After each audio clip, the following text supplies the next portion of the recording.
Meus queridos e amados irmãos, os cumprimento com a paz do Senhor Jesus. A paz do Senhor Jesus. Todos estão alegres aqui na presença de Jesus. Irmãos, eu sempre me alegro nas oportunidades que Deus, Ele me concede de estar na sua casa. E talvez você até fique pensando, mas pastor, o senhor vai para a igreja todo dia, não é? Todo dia eu estou na igreja. Mas para mim sempre é diferente, irmãos. Para mim sempre é um momento especial estar na presença dEle. Porque Deus, Ele sempre nos surpreende, Deus sempre Ele fala conosco, Deus sempre ministra a sua vontade aos nossos corações. E é sempre uma alegria poder estar na casa do Senhor Jesus. E eu sei que nessa tarde não será diferente, irmão. Será mais uma tarde. Está sendo mais uma tarde de bênção para a glória do nome do Senhor Jesus. Porque quando nós olhamos o que Jesus fez por nós, como falou a nossa irmã Rivani, irmãos, quem somos nós, irmãos? Às vezes a gente não pode nem olhar muito para a gente, né? Paulo disse assim, examine-se, pois, o homem a si mesmo. Mas sempre que a gente se examina, irmãos, a gente acha alguma coisa que precisa ser melhorada. Se você fizer um exame agora, e daqui a 5 minutos fizer novamente, vai encontrar novos problemas, novas coisas que precisam ser mudadas, porque até aquele grande dia nós estamos sendo transformados à imagem do seu Filho Jesus Cristo. Aleluia! E por isso que nós precisamos ser todo dia trabalhado nas mãos do oleiro. E eu louvo a Deus porque ninguém aqui pode julgar o outro, apontar para o outro. Afinal de contas, todos nós estamos na olaria de Jesus. Todos nós estamos na olaria. Todos nós estamos sendo remodelados.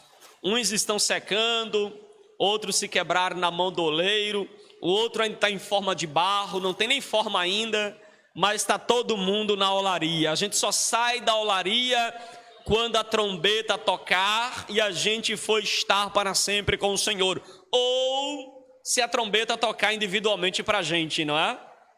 Porque ainda que a trombeta não toque para todos os santos, vai tocando para alguns que vão partindo para estar com o Senhor Jesus.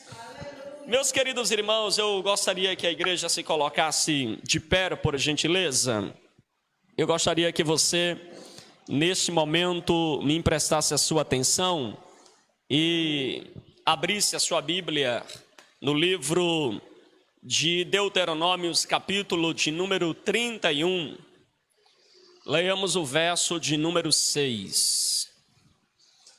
Desde ontem que meu coração está voltado para este capítulo da palavra de Deus. E Deus me incomodando para pregar esse capítulo. Eu dei uma palavra sobre ele lá em Camaragibe ontem. Hoje pela manhã tentei ler outros textos para pregar agora à tarde. Mas meu coração, minha mente estava voltada para esta palavra. E agora à tarde ainda relutei se eu falava ou não sobre o texto. A irmã Sônia vem aqui e diz, esforça-te e tem bom ânimo. Eu digo, pronto, é essa mesmo, Jesus. Está confirmado, foi cristocidência nessa tarde, irmã Sônia. Foi a senhora, não foi, que deixou esse texto? Pronto. Não foi esse exatamente, mas as palavras, tem 2 delas aqui nesse texto. Então, prepare o seu coração para o que Deus tem preparado para nós aqui nesta tarde, viu? Deuteronômios capítulo 31, verso 6. Só os irmãos que acharam, diga amém. Deuteronômios, o 5º livro da Bíblia Sagrada, que compõe o Pentateuco, o livro também que está inserido naquilo que os judeus chamam de Torá, o livro da lei. os 5 primeiros livros da Bíblia, Pentateuco, Penta, 5, né? Então, aqui está os 5 livros da Bíblia, e a gente vai ler o 5º deles, 31, verso 6.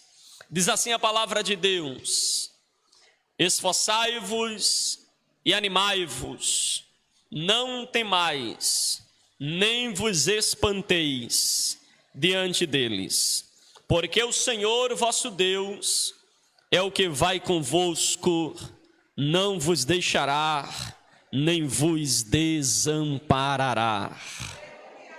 Amém. Feche os seus olhos.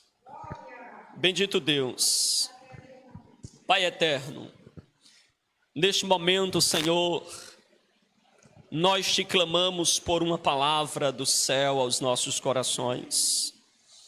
Ó Deus, que a minha mente, o meu coração esteja cativo, ó Pai, exclusivamente para aquilo que o Senhor deseja falar, ministrar aos nossos corações, não aquilo que nós gostaríamos de ouvir, mas aquilo que o Senhor deseja realmente comunicar aos nossos corações nessa tarde, Senhor. Ó Deus, é o que nós te pedimos. Fala com a tua igreja, fala conosco, Senhor, em nome de Jesus. Amém e amém. Tome seu assento, por gentileza. Aleluia. Repita assim comigo: resistência, mais forte, resistência nas tribulações. Você tem resistência nas tribulações? Eu espero que essa palavra ela fale poderosamente ao meu e ao seu coração. Que nós venhamos ter resistência nas tribulações. O texto que nós acabamos de ler faz parte de um discurso de Moisés, e não apenas de um discurso, tendo em vista que Moisés fez muitos discursos, faz parte do último discurso dele, das últimas palavras dele. Aqui as palavras de Moisés antes de descer à sepultura. Aqui as últimas palavras de Moisés antes que ele deixasse de ser líder de Israel. Portanto, a gente está lendo aqui as últimas palavras de um líder, mas não de um líder comum, de um dos maiores líderes que este mundo já viu. Um homem capaz de conduzir 3 milhões de pessoas em pleno deserto. Talvez a gente nem consiga imaginar isso hoje, irmã Glorinha. Sabe por que a gente não consegue? A gente tem elétrica, a gente tem água encanada, a gente tem uma vigilância sanitária, mesmo que precária, mas temos. Nós temos transportes, nós temos uma série de coisas que eles não tinham. Por isso que Moisés ele está dando esse discurso aqui, e veja que é a palavra dele, verso 31, verso 1. Depois falou Moisés essas palavras. Para quem, pastor, Moisés está falando essas palavras? Para 3 classes de pessoas, ou para 3 grupos de pessoas. Primeiro, Moisés está se referindo a todo Israel. Moisés está falando para a nação de Israel. Segundo, Moisés está falando também para Josué. É para a nação de Israel, conforme está descrito no verso 1. É para Josué, conforme está descrito no verso de número 7. E era também para os sacerdotes, conforme está descrito a partir do verso de número 9. Então, Moisés está falando aqui para esses 3 grupos de pessoas. E ele está dando as orientações finais. Moisés, no seu discurso, ele vai dizer no verso 2 que da idade de 120 anos sou hoje. E para isso a gente precisa ver no todo a vida de Moisés. Moisés tem a sua vida dividida em 3 partes. Eu disse em quantas partes? 3 partes. A primeira parte da vida de Moisés é o período que ele passa no Egito, quando a nação de Israel ainda não era nação e era escrava do Egito. Moisés passa 40 anos lá. Ele vai e mata um homem e precisa fugir para as terras de Midian. E lá nas terras de Midian, Moisés passa mais 40 anos. E Deus agora, depois de 40 anos, o convoca. Moisés está com quantos anos? 80.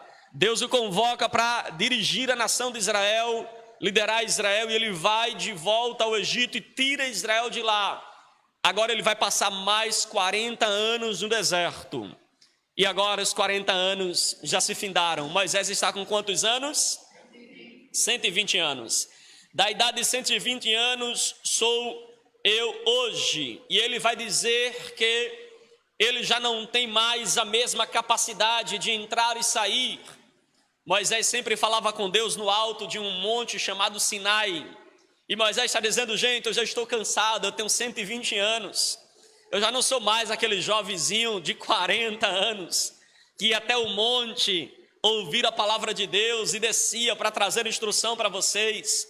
Eu já não sou mais aquele jovenzinho lá de 40 anos atrás ou 30 anos atrás que todos os dias prontamente montava e desmontava a tenda e andava mais um pouco para a terra prometida. Ainda tem esse detalhe, viu? Todo dia ou toda semana desmonta a tenda, desmonta tudo. Aí Deus dava mais um passo, ele desmontava tudo, andava mais um pouco e montava tudo de novo. De noite para dormir, não tinha ainda colchão do ortobon, né? Não tinha ar-condicionado como se tem hoje. Moisés então, quem sabe, colocava uma pedrinha lá de travesseiro e dormia na areia do deserto. Então Moisés já está com 120 anos, irmão. Ele está dizendo assim, eu não tenho mais essa capacidade de entrar e sair. Agora sabe o que é que eu acho lindo? É que é Moisés quem está dizendo que não tem mais capacidade de entrar e sair. Moisés era um líder humilde, irmãos. Ele era humilde para reconhecer as suas limitações. Não dá para eu ir mais. Não dá para eu avançar mais. Afinal de contas, eu já tenho 120 anos. Moisés era humilde para reconhecer que não tinha mais capacidade de continuar. Moisés era humilde para saber que estava na hora de passar o bastão. Estava na hora de explicar para o povo, chamar Josué e dizer, Josué, conduz o povo. Leva o povo, eu já estou idoso. Eu já não tenho mais a mesma capacidade antes. Ele foi humilde para fazer isso. Ele não é aquele tipo de líder orgulhoso que mesmo sem saber ou sem poder quer fazer. Ele designa quem tem capacidade para fazer aquilo que é necessário fazer. E é isso que Moisés ele vai fazer. Ele diz, olha, eu não tenho mais essa capacidade de entrar e sair. E mais, Deus falou comigo. E é bom quando Deus fala com a gente quer contar para os outros, quando Deus fala para a gente um sim. Não é não? É fácil chegar aqui e dizer, gente, Deus falou comigo hoje e disse para mim que vai abençoar poderosamente, vai ampliar a tenda, vai alargar as fronteiras do ministério, ou vai alargar as fronteiras da vida dos irmãos, Deus vai fazer prosperar. É bom a gente dar uma notícia dessa, mas Moisés, ele chega para dizer, sabe o quê? Deus falou comigo que eu não vou passar o Jordão. Deus falou comigo que eu não vou para a terra prometida, que eu vou ficar aqui, e que eu levantasse Josué para cruzar o Jordão com vocês. Agora você sabe por que Moisés não vai cruzar o Jordão? Quem sabe? Porque uma vez o povo estava bravo com Moisés, dizendo, quero água, quero água, quero água, quero água, quero água, eu quero água. Moisés disse assim, Deus, o povo quer água, o que é que eu faço? Deus disse, Moisés, vai na rocha, fala com a rocha, e a rocha jorrará água. Moisés estava tão estressado, com tanta gente gritando, sabe, quero água, sabe o que é que ele fez? Ele pegou o cajado, chegou na rocha e nem falou para a rocha, ele pegou e deu uma lapada na rocha. Saiu água, saiu, mas Deus disse, Moisés, eu mandei tu falar para a rocha, não foi bater na rocha. Por causa disso, não entrarás na terra prometida. Porque Deus fala, e a fala de Deus, ela é clara para a gente. Ela é bem objetiva. A gente que quer complicar tudo. Deus fala e diz exatamente o que a gente deve fazer. É nós que complicamos tudo. Às vezes pelo estresse. Às vezes a culpa nem é sua, é a pressão. Aí você vai e toma a decisão de fazer do seu jeito e não do jeito de Deus. Aí por causa disso Deus tem que te julgar. Porque Ele é o reto juiz. Ele tem que trazer a colheita daquilo que você plantou. E Ele diz: Moisés, não entrarás na terra, porque batesse na rocha. Mas Moisés é humilde para dizer o que ele está dizendo aqui no verso 3. Deus disse para mim que eu não iria mais adiante. Ele disse que Deus daria vitória a Israel, Deus abençoaria Josué, Deus fazia prosperar os passos de Josué, assim como deu vitória a Israel no passado, destruindo Seom e o rei Og, que era o rei dos amorreus. E assim como Israel destruiu esse povo, Deus daria vitória para Josué. E ele então vai ser humilde para dizer isso, para relatar o não de Deus. E você não vê Moisés falando para Josué no particular, dizendo: Josué, conduz o povo aí, foi por causa dele que eu não vou entrar na terra prometida. E ele xingando o povo. Você vê ele xingando o povo? Você vê ele maltratando o povo? Você vê ele esculhambando o povo? Não, porque ele entende que, embora foi prejudicado por causa da pressão do povo, ele queria passar para o povo bênção, porque duas reações você pode ter quando o povo te pressiona ou quando o povo te maltrata. Duas reações você pode ter. A primeira é você reagir da mesma forma que o povo está reagindo com você, e a outra é o povo lançar maldição sobre você, mas quanto mais te amaldiçoa, mais você derrama a bênção e profetiza a bênção para a vida dela. Você pode ser um morto que recebe a água e não transmite para alguém, e você pode ser um rio de água corrente, que não importa o que alguém lance sobre você, mas de você só sai bênção e palavras de vitória para quem quer que chegue perto de você. Cuidado, porque você deve reagir certo, mesmo quando as pessoas estão agindo errado com você.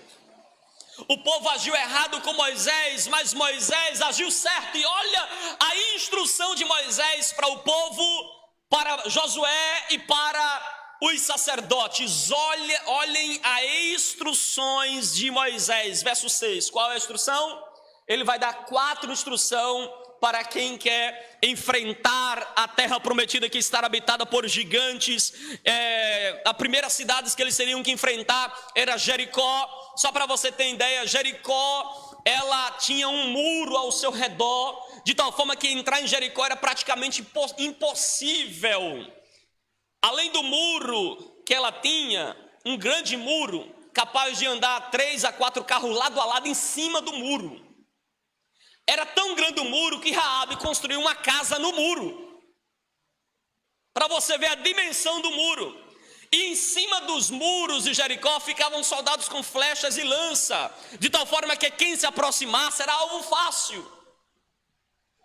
Então eles tinham que enfrentar esse inimigo. Mas como enfrentar esse inimigo se não estiver preparado? Por isso que Moisés vai instruir dizendo: olha, se vocês querem vencer as tribulações que virão, as provas que virão, os inimigos que virão, os inimigos que vocês vão ter que enfrentar para desfrutar da terra prometida, vocês têm que ter essas 4 características. E olha o que ele vai dizer. Primeira, qual é? Esforçai-vos. Repita comigo: esforçai-vos. É a primeira atitude que você tem que ter para vencer as tribulações. Não dá para vencer nada sem esforço, irmãos. Pastor, o que significa esforço aqui nesse texto? No texto hebraico, essa palavra esforçai-vos aqui é uma palavrinha que significa fortalecer. É uma palavrinha que significa prevalecer. É uma palavra que significa endurecer, ficar enrijecido. É uma palavra que significa ser forte. É uma palavra que também pode significar tornar-se forte. Porque ninguém nasce forte. Mas você pode tornar-se uma pessoa forte. É a palavrinha também que pode significar, em algumas traduções vai dizer ser corajoso. Então, a ideia aí é: sejam corajosos, sejam firmes, sejam uma pessoa robusta. Aleluia.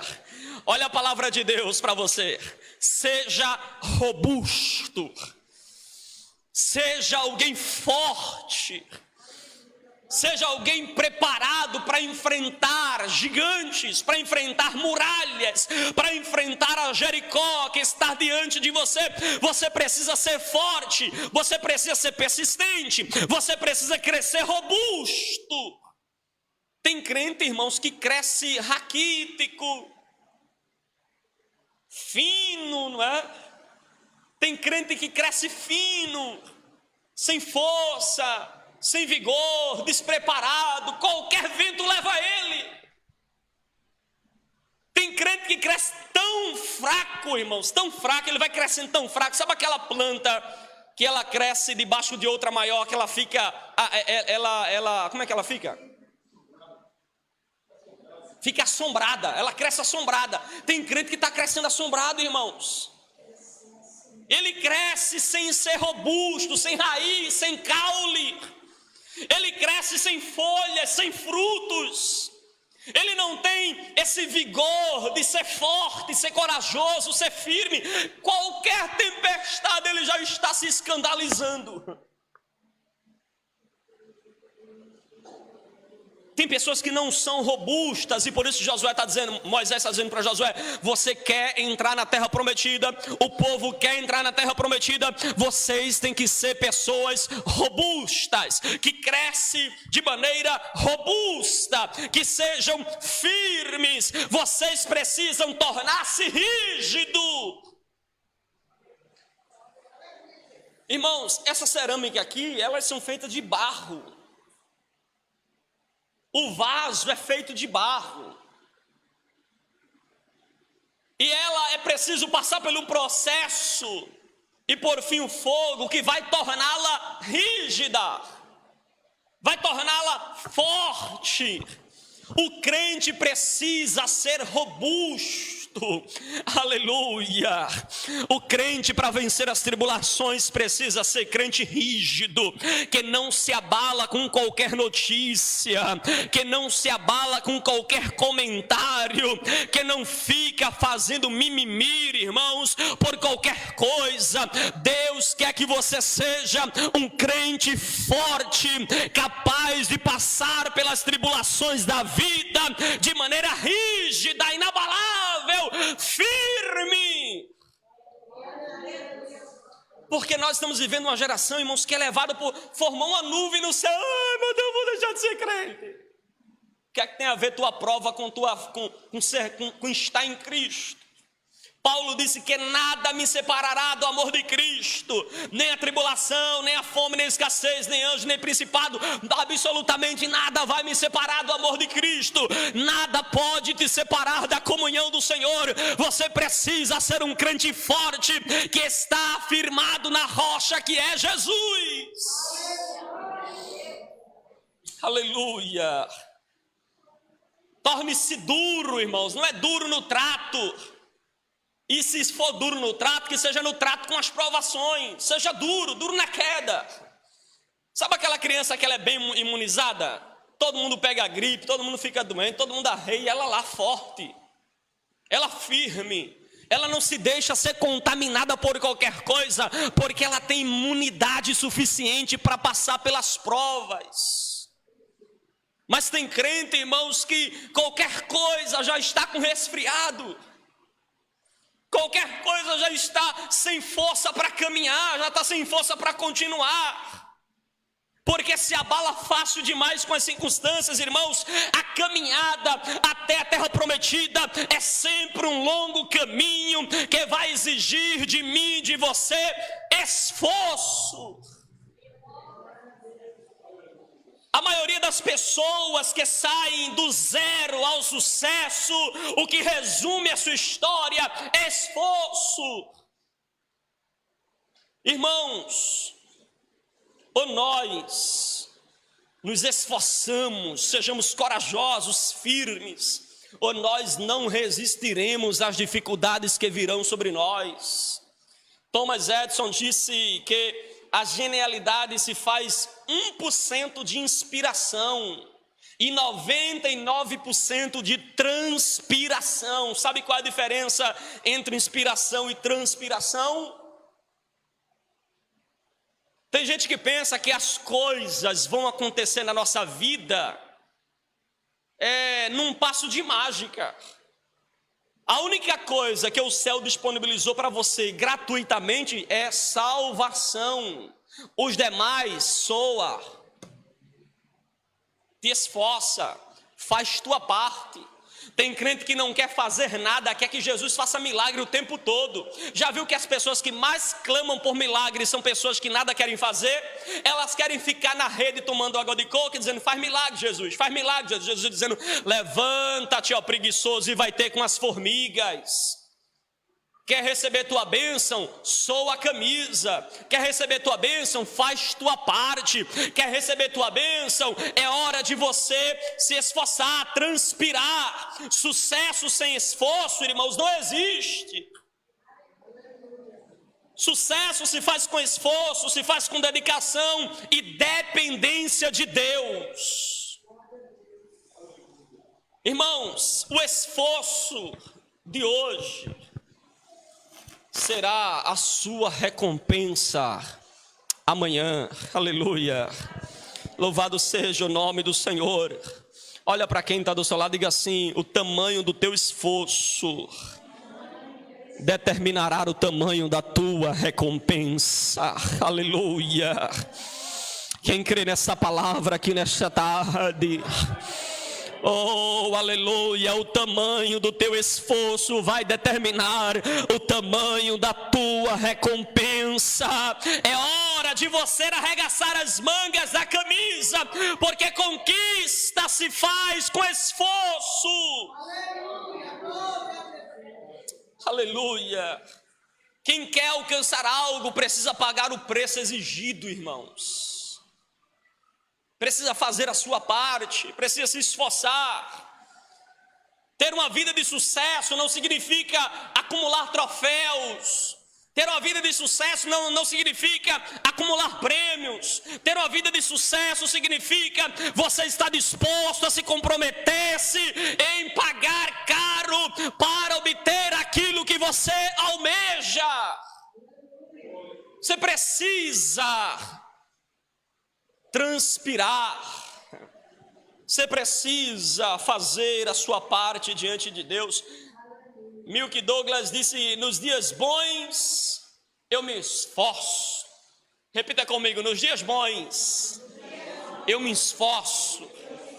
E no dia mau? Mais ainda. Entendeu? Nos dias bons, dê o seu melhor, se esforce. Mas nos dias maus quer que você faça mais ainda. É a hora da porção dobrada. É hora de você fazer mais. Deus está falando comigo e com você aqui nesta tarde, dizendo, se você está passando por tempos bons, se esforce. Mas se os dias forem maus, é tempo de você se esforçar mais ainda.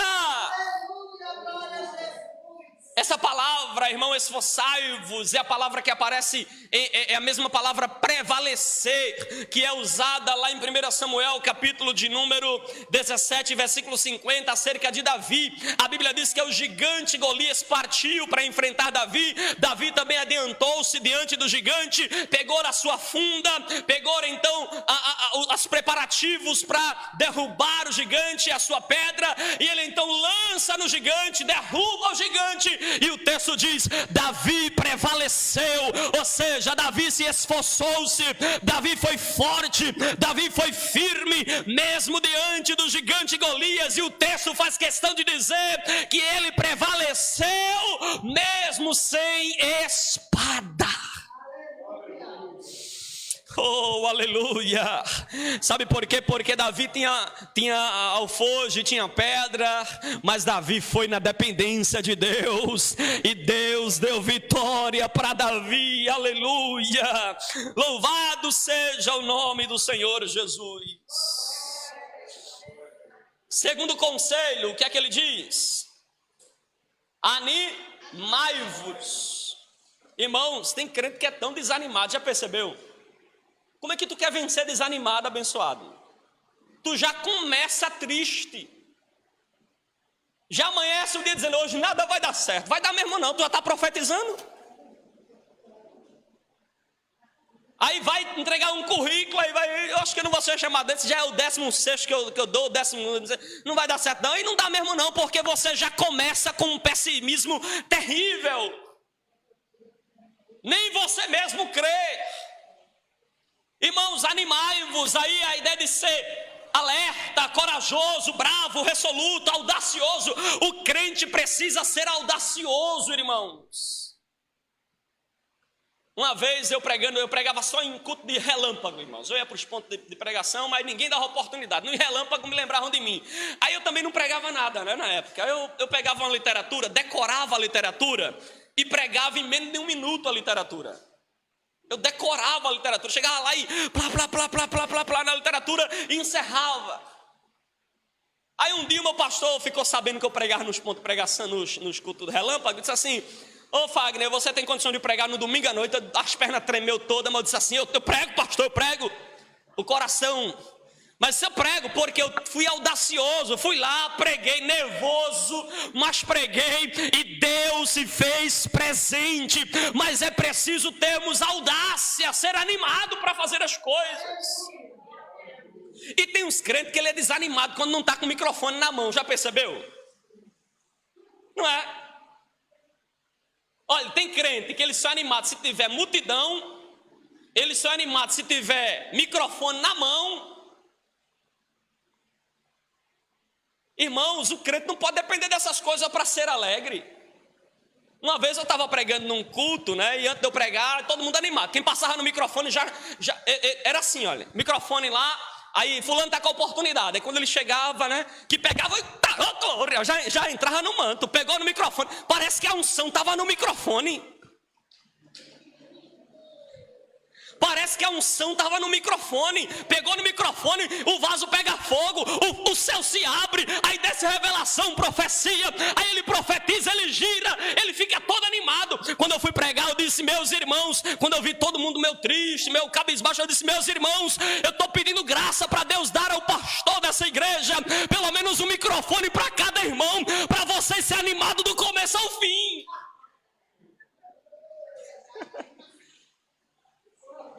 Porque se o ânimo está no microfone, dá microfone para o povo, pastor.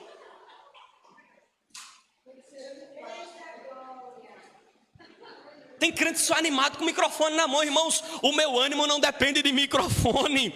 O meu ânimo está no Senhor, que me faz forte, que me dá audácia, que me faz ser corajoso, que me faz ser sólido, que me faz ser determinado, que me faz tornar-me alerta.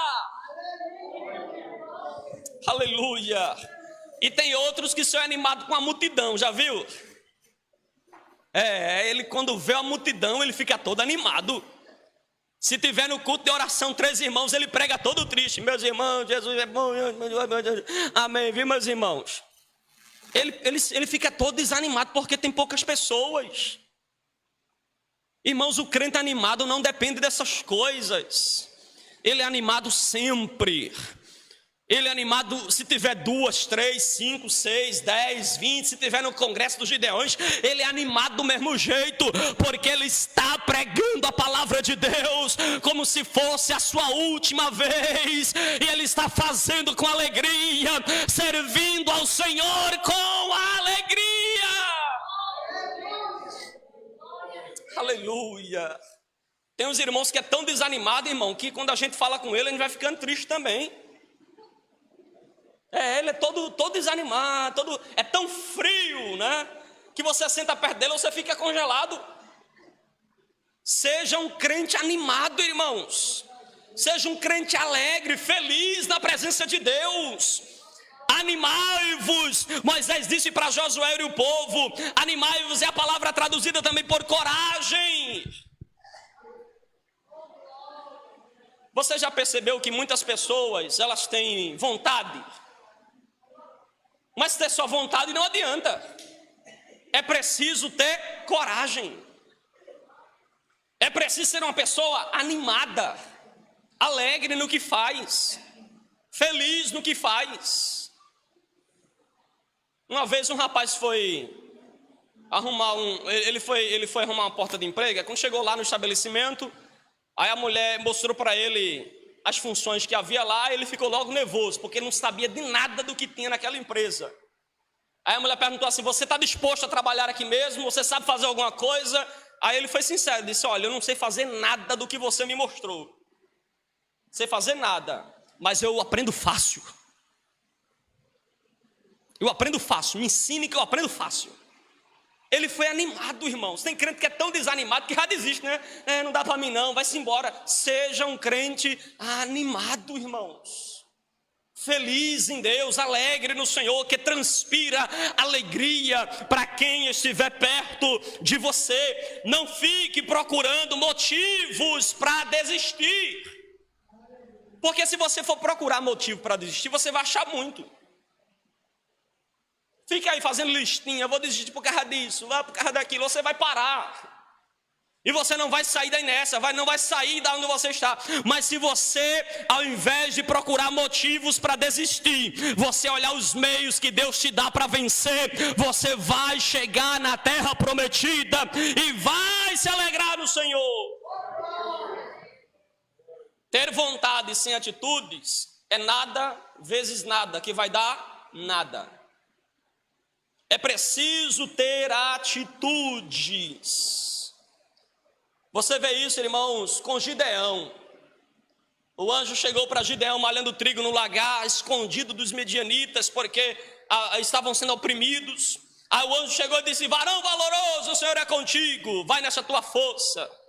Aí Gideão olhou para a situação, malhando trigo escondido, disse assim: o Senhor é comigo desse jeito. Nessa prova toda, nessa luta toda, o Senhor é comigo. Porque tem hora que a gente faz assim, né? Aí você vem para o culto de oração, o pastor diz: Deus é contigo, varoa valorosa, né? A irmã diz assim: eu só estou com um par de sapato, o outro está furado, só estou com uma roupa para ir para a igreja, o armário está vazio, a crise está batendo, está tudo apertado. Como é que Deus é comigo? Eu não entendo essa palavra. Eu acho que é tudo discurso de animosidade, né? Aí Gideão se questionou: como é que o Senhor é comigo se eu estou nessa prova toda? Nessa luta toda? Aí Deus falou com ele, aleluia. O anjo disse para ele: ei Gideão, seja forte e livrarás Israel das mãos dos medianitas. Sabe o que é que ele estava dizendo? Seja animado, homem. Aí Gideão se animou todo, começou então a chamar o povo para a guerra. Aí foi chamando o povo para a guerra. Daqui a pouco, sabe quantas pessoas tinha no exército de Gideão? 32.000 pessoas para guerrear. Aí Gideão ficou todo contente. Aí Deus chegou para Gideão e disse: Gideão, agora está na hora da gente fazer a seleção. Mandar para casa quem, Senhor? Apregoa entre o povo, sai pregando, sai cantando e diz entre o povo: quem for medroso e quem for covarde, volte. Aí Gideão saiu entre o povo dizendo: quem for medroso e covarde, volte. Quem for medroso e covarde, volte. Quem for medroso e covarde, volte. E voltaram naquele mesmo dia 22.000 pessoas foram embora. Gideão ficou com quanto? 10.000. Quem ficou com mais? O grupo dos corajosos, dos animados, ou o grupo dos medrosos e covardes? O grupo dos covardes foi mais que o dobro, 22.000. Cuidado para você não querer ir só porque tem muita gente. Eu vou com os 22 porque tem muita gente. Nem sempre onde tem muito quer dizer que são corajosos e são fortes, animados. Gideão ficou com 10.000, mas era 10.000 que pelo menos tinha ânimo e que pelo menos eram pessoas que não tinham medo. Cuidado para você não ficar atrás da multidão, querendo multidão, mas às vezes uma multidão fraca, uma multidão covarde, uma multidão medrosa que não é capaz de arregaçar a manga da camisa e enfrentar o inimigo. Deus, Ele está te chamando aqui hoje dizendo: seja parte dos 300 que vai para o campo de batalha, 300 corajosos, 300 animados. Aleluia, aleluia. Meus irmãos, tem gente que ele é tão pessimista, né? Ele é pessimista, acha que nada vai dar certo, nada vai funcionar, o tempo todo se reclamando de tudo. E reclama de tudo, reclama do marido. Você quer o quê? Que Deus leve seu marido, é? Aí reclama dos filhos, você quer o quê com seus filhos? Pode não estar do jeito que você quer, mas o seu dever é apresentar o Senhor e não ficar murmurando, reclamando. Reclamar resolve? Murmurar resolve? Ficar fazendo figuinha com Deus, estou chateado, vai resolver? Não vai. Ao invés de ficar se questionando, se coloca de joelhos e apresenta teu filho ao Senhor. Mas tem crente que ele é todo pessimista. Todo pessimista. Ele não confia que as coisas vão dar certo. Eu já ouvi falar da ilustração, a ilustração O Olho Bom. Já ouviu falar? Não? É uma indústria de sapatos. Eles contrataram 2 rapazes para trabalhar. E esses rapazes deveriam ir na Índia. E na Índia eles deveriam então fazer uma pesquisa de mercado para eles fabricarem sapatos e vender na Índia. Aí saíram os 2 para a Índia, um foram para um lado, outro foi para o outro. E aí quando um deles chegou lá, que deu meia volta na cidade, na região, ele descobriu que o povo lá não gostava de usar sapato. Ele pegou e mandou um recado para o empresário, disse: olha, pode parar aí o ânimo de vocês com o ambiente aqui, porque aqui ninguém gosta de usar sapato, não. É melhor o senhor pode parar a fabricação, nem continue, porque vai ter prejuízo. Aqui eu não vi ninguém de sapato. O dono da empresa, né, ficou surpreso com aquilo, esperou o recado do outro. Aí o outro mandou um recado dizendo assim: ei, triplica as encomendas, porque aqui ninguém usa sapato, a venda vai ser boa. O pessimista e o otimista. Tem crente que é esse pessimista, né? Ele olha para as coisas, não vai dar certo não. Não vai dar. Ele não confia, não acredita em nada, ele não consegue trabalhar para desenvolver. Deus, Ele te chamou para ser um crente animado, irmãos, que olha para frente, que olha para o autor e consumador da sua fé, que acredita que ainda que hoje esteja difícil, o amanhã pode ser diferente. Qual é o outro conselho que ele dá? Não temais. A palavra não temer aí é a palavra não ter medo. Não tenha medo. Tem crente que é medroso, não é? E a gente vive uma geração medrosa, viu? Medrosa, toda mimimi, toda não me toque. Toda medrosa. E aí o medo, ele vai criar uma amnésia espiritual. O crente com medo, irmão, ele esquece quem Deus é. Vou repetir, o crente com medo dá uma amnésia espiritual nele, ele esquece quem Deus é.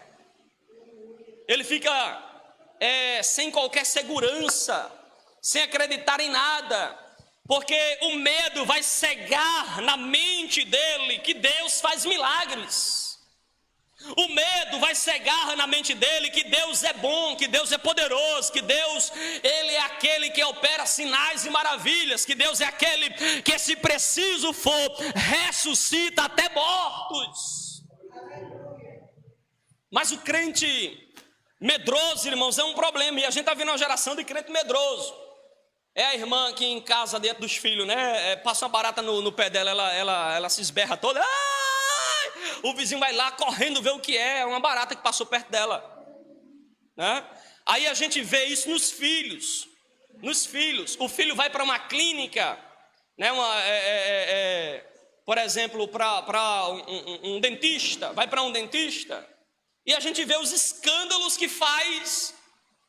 Às vezes vai tirar sangue, o escândalo que faz. Por que eles fazem esse escândalo? Por causa do reflexo que ele vê em casa. O filho vem em casa, a mãe tendo medo da formiga. Quer dizer, é assim que a gente tem que ser. Ter medo das coisas. Porque tem crente que tem medo de dentista, tem medo de dirigir, tem medo de sair, tem medo daquilo, tem medo de outro. E tem crente aí morrendo de medo, né? De medo ao extremo do coronavírus, né? Eu não estou dizendo para você ser descuidado, não. Você tem que ter os cuidados necessários. Mas tem crente que tem tanto medo, irmãos, tanto medo, que se não morrer de Covid, vai morrer de medo. É assustado, ele anda todo assustado. Tem crente usando máscara em casa sozinho, irmãos. Em casa sozinho usando máscara, com medo que o repórter não cuspa um vírus nele.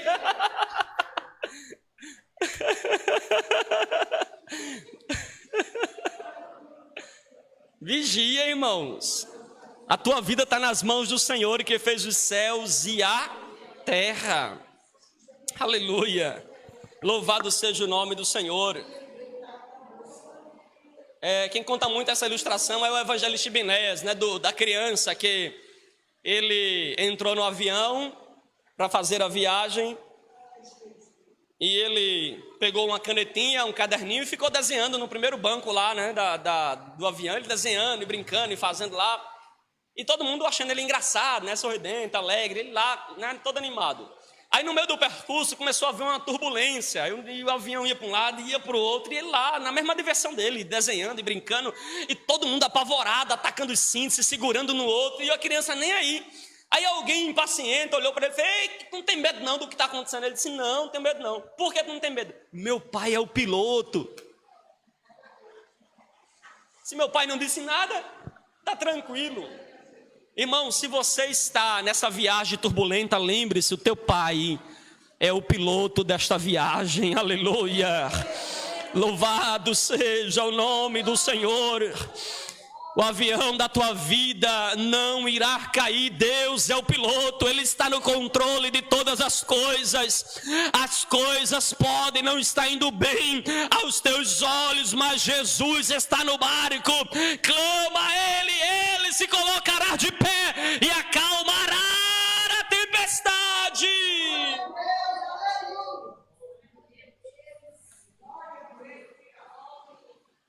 Aleluia. Qual o próximo conselho que Moisés dá? Nem vos espanteis. A palavra espantar aí é a palavrinha para estremecer. É aquela pessoa que quando vê a provação, ela se estremece, só fica parada, não consegue ir para canto nenhum mais. É aquela pessoa que quando vê a aflição, a prova vindo, ela fica oprimida. Ela fica prisioneira das circunstâncias. Ela fica apavorada. Ela fica assombrada com as circunstâncias. Já viu o crente que fica assombrado com as circunstâncias? Ele fica tão assombrado que ele paralisa. Ele nem vai para frente, nem vai para trás. Ele fica parado no tempo por causa das circunstâncias. Você precisa, irmão, saber que quem caminha com Jesus não pode ficar assombrado com as circunstâncias. Pedro mesmo disse em 1 Pedro 4, verso 12, ele disse: vós, irmãos, não andeis preocupados ou inquietos ou espantados com as provações, como se algo anormal estivesse acontecendo. Não! Porque tem crente que pensa: agora eu sou crente e criei imunidade espiritual. Agora eu sou crente e nada mais me toca, nada me toca, eu sou crente, eu sou o carro forte de Jeová, né? Eu sou o carro forte, nada me atinge. Irmão, ser crente não é ser imune de provações, não é ser imune das dificuldades.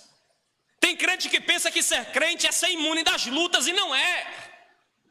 Porque da mesma sorte, diz a Bíblia, que sofre o justo, sofrerá também o ímpio.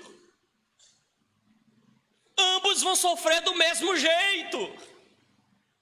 Quando eu me acidentei, o irmão chegou na minha casa lá, todo apavorado, disse assim: pastor, eu passei a semana inteira que o senhor estava no hospital me perguntando como Deus permitiu que o senhor caia, o senhor é um pastor.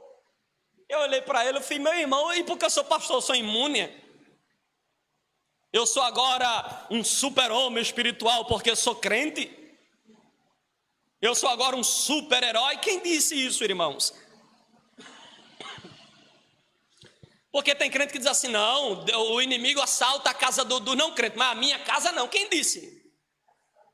Ladrão entra na casa de crente, de não crente, crente leva topada na rua, crente é assaltado na rua. Ele passa pelas mesmas coisas, agora ele passa de maneira diferente, porque a chuva cai, o vento sopra, os rios batem na base, mas ele permanece firme e nada abala a sua esperança em Cristo. Aleluia.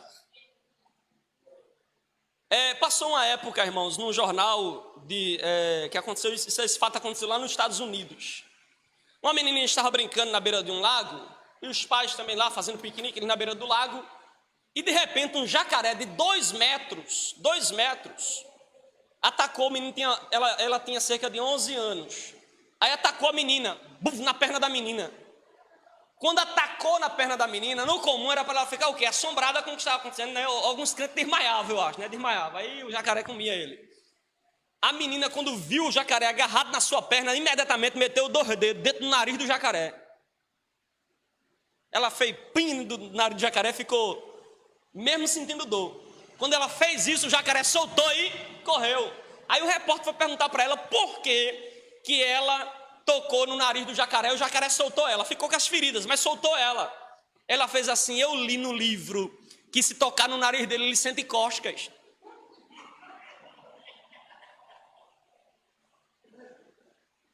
O crente que conhece da palavra, irmãos, ele sabe exatamente como agir na hora das dificuldades. Ele não fica apavorado: vou morrer de desmaio, o jacaré come ele. Tem crente que desmaia na prova, aí a prova mata ele. Mas crente inteligente que conhece da palavra sabe: quando as provas se levantam, ele faz cosca nas provas e ela vai embora, e ele é mais que vitorioso em Cristo Jesus. Aleluia, aleluia, aleluia. Como as horas não me permitem mais além, irmãos, vamos só ver 3 promessas que Deus faz aí através de Moisés ao povo. Primeira promessa, qual é? A primeira promessa, na sequência: esforçai-vos, é a primeira atitude que ele deve ter diante dos inimigos, da prova, da tribulação. Qual é a primeira promessa que ele recebe aí, de que eles deveriam ir tranquilo para entrar na terra prometida? Vamos lá? Verso de número 6: esforçai-vos, animai-vos, não temais, não vos espanteis diante deles. Essas são as atitudes. Agora veja na sequência. O que é que diz? Porque o Senhor vosso Deus é o que vai convosco. Primeira promessa: Deus vai convosco. Aleluia. A ideia de ir aí é de andar ao redor. Deus, ele vai ao teu redor. Quando você estiver passando por tribulações, ele não vai te deixar só, ele vai convosco. Aleluia. Nós não estamos sozinhos. Quando a tempestade se enfurece, ele é o nosso refúgio e fortaleza. Nós não vamos sozinhos. Ele vai com você, ele vai com você, ele vai com você. Ele promete a esperança de estar presente em meio às tribulações da vida. Isaías 41, versículo 10 diz: não temas, pois eu estou com você. Não tenha medo, pois eu sou o teu Deus. Eu te fortalecerei e te ajudarei com a destra da minha justiça, porque eu estarei com vocês. Quando passares pelas águas, elas não te afogarão. Quando passares pelo fogo, chama algum, arderá em mente, porque eu sou convosco, diz o Senhor. Quem acredita nessa promessa, quem acredita nessa promessa de que Deus ele vai com você, aleluia. Segunda promessa, ele não te deixará, aleluia. Deus não é daquele, irmãos, que nos abandona na hora da dificuldade. Eu estava vendo recentemente uma confusão que teve num restaurante. Estava o pai, a mãe e os filhos na mesa. Quando o pai viu a confusão, irmão, ele pulou, deu uma carreira do restaurante, abandonou família, filho, todo mundo lá. Mas Deus não nos abandona, irmãos, quando a gente está no meio da dificuldade. Às vezes o vento está soprando de um lado, soprando do outro, mas Ele não nos deixará, aleluia. Ele não vai deixar o barco afundar, Ele não vai relaxar em relação aos cuidados. Deus, ele não vai te deixar. Deus não deixou Israel em nenhum momento. De dia ele estava na nuvem, de noite Deus estava na coluna de fogo, mas Deus não deixou Israel em nenhum momento. Terceira promessa, qual é?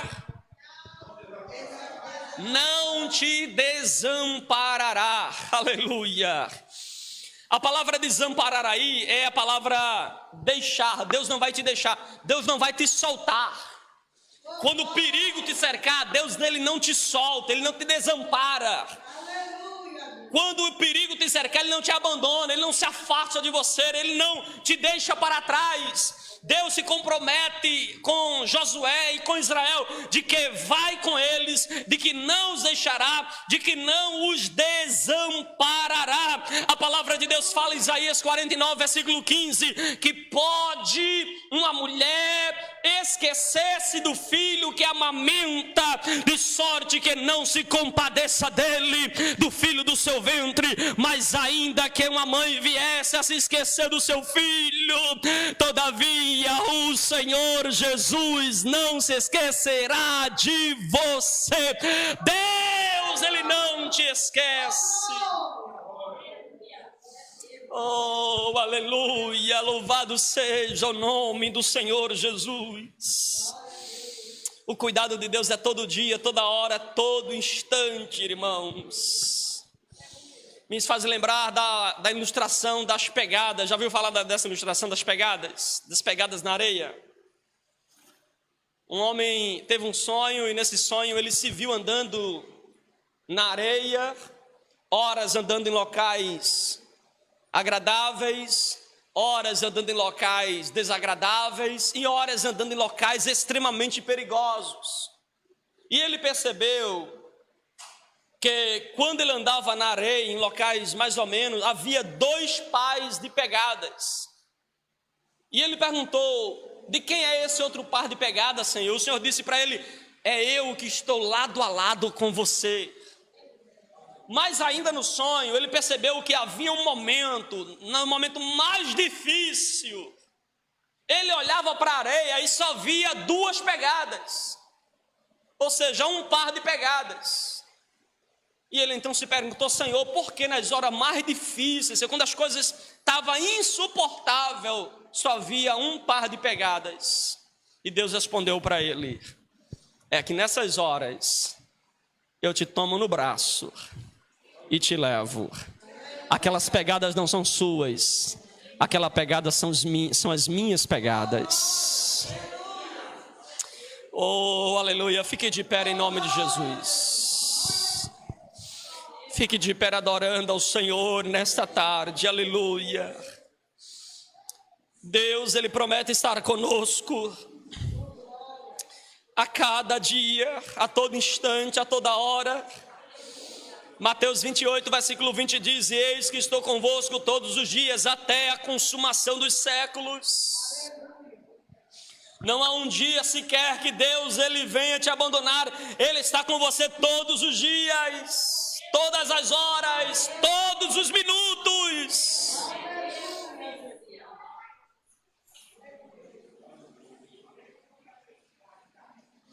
Quem sente esse cuidado de Deus aqui? Feche os seus olhos neste momento para falar com o Senhor. Oh, aleluia! Louvado seja o nome do Senhor dos Exércitos. Deus está falando comigo e com você nesta tarde, dizendo: esforçai-vos, animai-vos, não temes as dificuldades, não se espante diante das tribulações, porque a promessa de Deus para a tua vida, de que Ele vai com você, é que Ele não te deixará só, é que Ele jamais te desamparará. Sinta o abraço de Deus na tua alma nesta tarde, porque Ele está cuidando de você.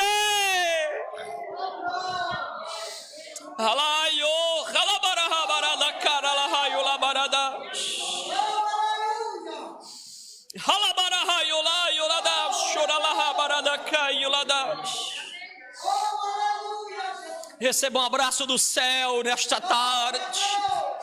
Receba um abraço de Deus nesta tarde na sua alma. Receba um abraço daquele que vai com você em todas as circunstâncias.